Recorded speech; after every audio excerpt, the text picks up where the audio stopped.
Here we are in the middle of winter. We're wrapping up January now and the sun is slowly returning. But even in these darker days, there's so many opportunities to learn from this season. As unschoolers, we can use these seasonal rhythms as a scaffolding for learning, a way to anchor curiosity and discovery in the natural flow of life. If you're new to Unschooling Mom to Mom, welcome. I do weekly podcasts and sometimes I convert these to videos. Each week, I try to bring you a 10-minute unschooling pep talk to show you how unschooling really does work.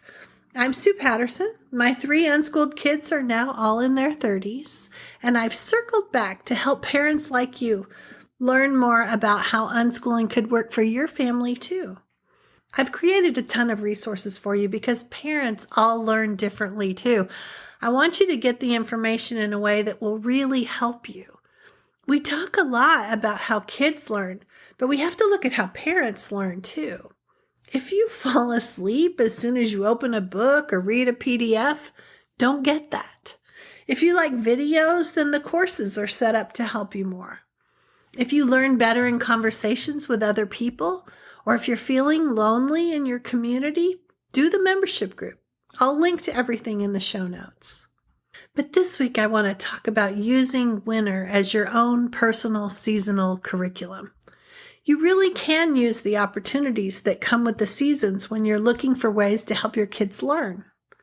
You don't have to go out and buy expensive workbooks and stick with rigid schedules. Just open the door and greet the winter. Inside your home, things naturally shift this time of year. And there's so much learning happening all around you if you start to notice it. So I created a seasonal guide for winter to spark creativity and confidence as you explore the opportunities this season provides. Winter invites us to slow down, to cozy up, and to lean into a different rhythm. The cold and the quiet may initially feel limiting, but really it's an opportunity to shift gears into a curriculum that nature's providing. For unschoolers, seasons can offer a beautiful structure for learning, free from the artificial constraints of grade levels and subjects. We can tap into what's happening in the world around us. What better way to learn than by observing and participating in the cycles of nature? I think of these seasonal guides as helpful ways for homeschoolers who are trying to transition over to unschooling. They're not quite ready to jump in. If this is you, I want to reassure you that you don't have to throw caution to the wind to do this. You can dip your toes in, and I just invite you to continue to keep an open mind because a lot of your resistance doesn't have to do with facts. It has to do with familiarity. You're stepping into uncharted waters, so to speak. Uncharted for you, but not uncharted for me. I can show you. So that's why I want to show you how to use winter and pivot a little. I know a lot of you are still locked into subjects, so there's still some deschooling to do. But let me show you how these subjects are coming around simply by enjoying winter. You can always start with holidays no matter what season you're in. Did you know that the Lunar New Year starts on January 29th this year? That's Wednesday. And it goes on into February, and there's so much to learn from it. I have a lot of resources in the membership group because we're diving into that in the next 30 days. But you can always Google whatever holiday is around the corner. But if we take holidays and use that as our stepping stone for how do we learn, let's look at the Chinese New Year. Movies and stories about life in China or life as Chinese Americans or zodiac stories or calligraphy, all of that is language arts. For math, you can learn about lunar cycles and the patterns they follow, dividing red envelopes and counting money, measurements for recipes. The moon phases are also science and learning about which plants and foods symbolize prosperity, noodles symbolizing snakes, since it's the year of the snake, maybe more biology about the animals in the zodiac. It's easy to see how social studies shows up in holidays, the history, the regional variations of celebrations, the migration patterns of people as they immigrate across the globe and bring their ideas to new lands. And then fine arts in 2025, the year of the snake. The element being wood, these have lucky colors associated with it, and both will influence the New Year's clothing choices and decorations and celebrations. So just immersing yourself in this holiday, and it's only one, can show you so much. Unschooling is about creatively embracing the world. And this winter guide will show you ideas that you may have set aside thinking that doesn't count, but they do. Even if they're little pieces of learning, they all add up. The winter holidays next month include Black History Month, Groundhog Day, Valentine's Day, Mardi Gras, President's Day.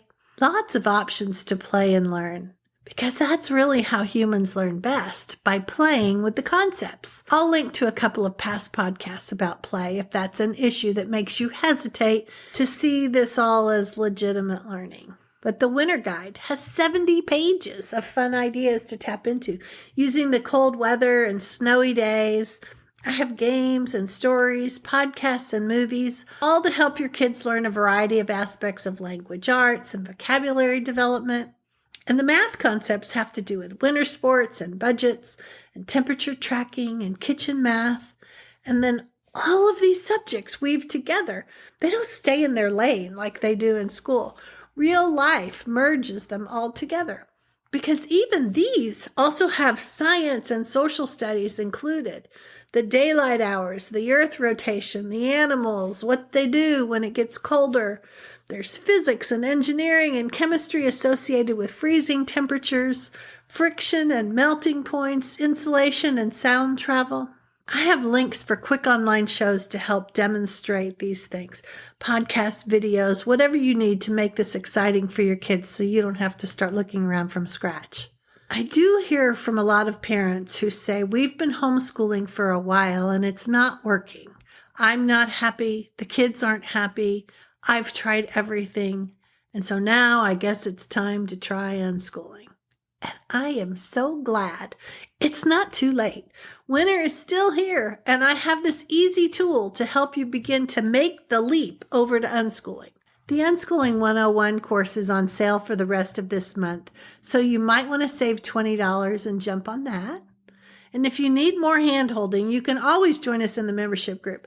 The Winter Guide and all the information in the Unschooling 101 is also in our private members portal, full of resources to help you figure out how to make unschooling work. Or you can just hop off here and get the Winter Guide. I want you to be successful.